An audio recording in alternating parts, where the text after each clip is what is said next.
آج میں ایک ایسے شخص کا واقعہ سناتا ہوں جو اپنے دور کا بہت بڑا عالم اور عابد و زاہد تھا۔ کیسا عالم تھا کہ اس کو اسم اعظم کا علم تھا، اپنی جگہ پر بیٹھتا تھا اور اپنی روحانیت سے عرش اعظم کو دیکھ لیتا تھا، تو اس کی دعائیں بڑی قبول ہوتی تھی۔ اب کیا ہوا، حضرت موسیٰ علیہ السلام کا دور آیا، قوم جبارین سے جہاد کرنے کے لیے بنی اسرائیل کے لشکر روانہ ہوئے۔ تو اس شخص کا نام کیا تھا؟ بلعم بن باعورہ۔ ٹھیک ہے، قرآن میں اس کا واقعہ موجود ہے۔ اتنا نیک آدمی، اتنا مقبول آدمی۔ اب بلعم بن باعورہ کے پاس اس کی قوم گھبرائی ہوئی آئی اور کہا کہ حضرت موسیٰ علیہ السلام ایک بہت بڑا طاقتور لشکر لے کر ہم پر حملہ آور ہو رہے ہیں اور وہ چاہتے ہیں کہ ہماری زمینوں سے نکال کر یہ زمینیں جو ہے وہ بنی اسرائیل کو دے دیں۔ آپ مستجاب الدعوات ہیں، آپ حضرت موسیٰ علیہ السلام کے لیے ایسی بد دعا کر دیں کہ وہ شکست کھا کر واپس چلے جائیں۔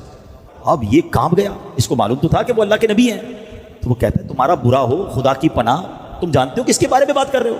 حضرت موسیٰ علیہ السلام تو اللہ کے رسول ہیں، میں ان کے خلاف کیسے بد دعا کر سکتا ہوں؟ اور ان کے لشکر میں تو مومن بھی ہے اور فرشتوں کی جماعت بھی ان کے ساتھ ہے۔ اب یہ قوم رونے لگی، گڑگڑانے لگی، اصرار کرنے لگی، تو اس نے کہا میں چلو استخارہ کر لیتا ہوں، اگر اجازت مل گئی تو پھر دیکھتے ہیں۔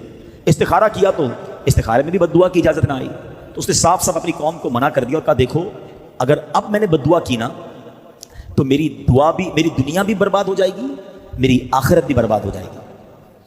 اس کے بعد اس کی قوم نے کیا کیا؟ پلان بی، بڑے تحائف، مہنگے تحائف، پیسے لے کر، بڑے گراں قدر بڑے چیزیں لے کر اس کے پاس گئے اور کہا کہ یہ سارے تحفے آپ رکھ لیں، بس آپ دعا کر دیں۔ اب حب مال کی محبت یہ آنکھوں پر ایسا پردہ ڈال دیتی ہے کہ جب پیسہ سامنے نظر آتا ہے بندے کو دنیا کی چیزیں نظر آتی ہیں۔ اب آپ سوچیں کہ یہ شخص، اسے معلوم ہے کہ وہ اللہ کے نبی ہیں، مگر جب اتنے پیسے، اتنا مال، اتنے جواہرات سامنے آئے تو اس کی آنکھوں پر پردہ پڑ گیا، لالچ کا بھوت سوار ہو گیا اور وہ مال کے جال میں پھنس گیا۔ اپنی گدھی پر سوار ہو کر پہاڑ کی طرف جانے لگا۔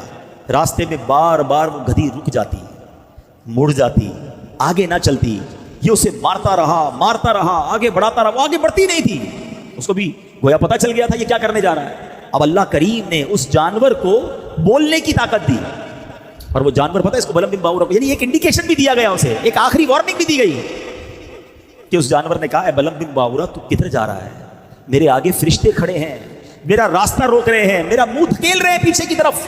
اے بلعم تیرا برا ہو، تو اللہ کے نبی اور مومنین کی جماعت پر بد دعا کرے گا؟ اللہ اکبر۔ اس کے باوجود بلعم بن باعورہ واپس نہیں ہوا۔ کیسا پردہ ہوگا، ہائے ہائے ہائے۔ اب جناب وہ پہاڑ پر چڑھ گیا، حسبان نامی پہاڑ اس پہاڑ کا نام تھا، اور بلندی سے حضرت موسیٰ کے لشکروں کو دیکھا، کیونکہ اب لشکر قریب آ گئے تھے، یہ بڑے سے لشکر آ رہے ہیں، اور اس نے بد دعا کرنا شروع کر دی۔ مگر رزلٹ کیا ہوا؟ اللہ